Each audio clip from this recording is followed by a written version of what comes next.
خانہ فقر میں طلب استغفار کا بہترین طریقہ کار ہے؟ بسم اللہ الرحمن الرحیم۔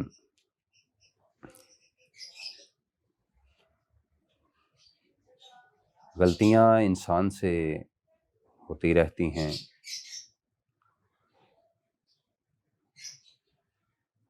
مسلسل جب ایک انسان عمل کے راستے پر گامزن ہوتا ہے، پھر بار بار ایررز یا غلطیاں یا گناہ وہ اس کا مقدر ہوتی رہتی ہیں۔ آپ نے سوال کیا ہے کہ خانہ فقر میں طلب مغفرت کس طریقے سے کیا جا سکتا ہے۔ میرے دوست میری بات یاد رکھیں، کامل استغفار کے لیے ایک باضابطہ طور پہ پیٹرن ہے۔ اب جب بھی کسی گناہ کی استغفار طلب کرنے لگیں تو اس کی ابتدا احساس ندامت سے ہونی چاہیے۔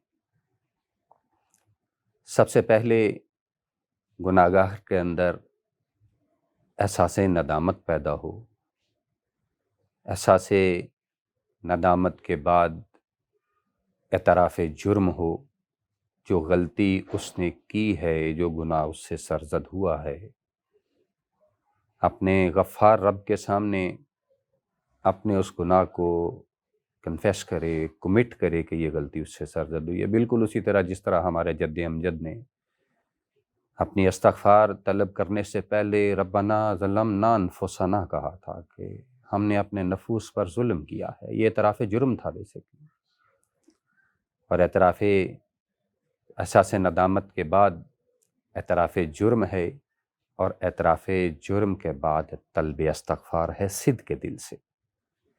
طلب استغفار کے زمرے میں ایک بات کروں گا۔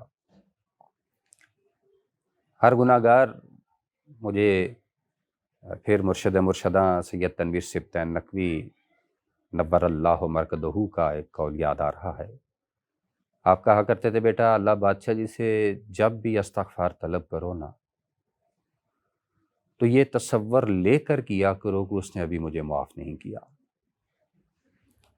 ہر بار تمہارے اندر معافی کو طلب کرتے ہوئے جذبہ موجود ہونا چاہیے، طلب استغفار میں یہ جذبہ رہنا چاہیے کہ مجھے اس نے معاف نہیں کیا۔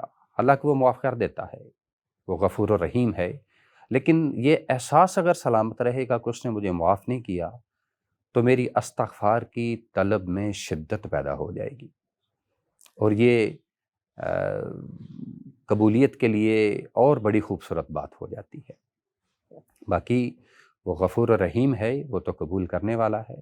امام زین العابدین علیہ السلام ارشاد فرماتے ہیں اپنی ایک دعا میں کہ اللہ تو اگر روز محشر مجھ سے میرے گناہوں کے متعلق سوال کرے گا تو میں بھی تجھے یاد دلا دوں گا، تو بھی تو اپنے آپ کو غفار کہتا تھا۔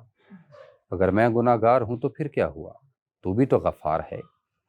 میرے گناہ تیری غفاریت سے، تیری رحمت سے بڑے تو نہیں ہیں، میں تو تیرا ادنا سا ایک عبد ہوں۔ اور یہ استغفار کا پہلو جو ہے نا کہ شدت استغفار میں ہونی چاہیے، احساس ندامت ہو، اعتراف جرم ہو، شدت استغفار ہو، اور اس کے ساتھ عزم ترک ہو۔ یہ ارادہ ہو، یہ عزم کرے کہ جو گناہ مجھ سے سرزد ہوا وہ مستقبل میں مجھ سے وہ گناہ سرزد نہیں ہوگا، تو میرا غفور الرحیم رب گناہ کتنا ہی بڑا کیوں نہ ہو وہ ہمیشہ معاف کر دیا کرتا ہے۔ حضرت علی کرم اللہ وجہہ سے ایک شخص نے پوچھا یا مولا میں بڑا گناہ گار ہوں، تو میں اگر خدا سے معافی طلب کروں تو کیا وہ مجھے معاف کر دے گا؟ آپ نے ارشاد فرمایا ہاں معاف کر دے گا۔ کہنے لگا اگر پھر مجھ سے گناہ سرزد ہو جائے؟ آپ نے ارشاد فرمایا پھر معاف کر دے گا اگر معافی طلب کرو گے تو۔ اس نے پھر استفسار کیا اگر پھر مجھ سے گناہ سرزد ہو جائے؟ تو آپ نے ارشاد فرمایا معافی مانگو گے تو پھر معافی مل جائے گی۔ حتیٰ کہ وہ شخص خود اکتا گیا اور کہنے لگا مولا کتنی بار معاف کرے گا؟ تو آپ نے ارشاد فرمایا تمہاری آخری سانس تک اگر تم اس سے استغفار طلب کرو گے تو اسے غفور الرحیم پاؤ گے۔ اپنی زندگی میں اپنے گناہوں کے لیے استغفار کو اپنا شعار بنائیں، وہ غفور الرحیم رب ہمیں معاف کرنا چاہتا ہے۔ میری دعا ہے کہ میرا کریم رب ہمیں وہ تمام اعمال جو اس کے لیے ناپسندیدہ ہیں، ہمیں ان تمام اعمال سے محفوظ رہنے کی توفیق عطا فرمائے، اور وہ تمام اعمال جو اس کے لیے پسندیدہ ہیں انہیں کرنے کی توفیق عطا فرمائے۔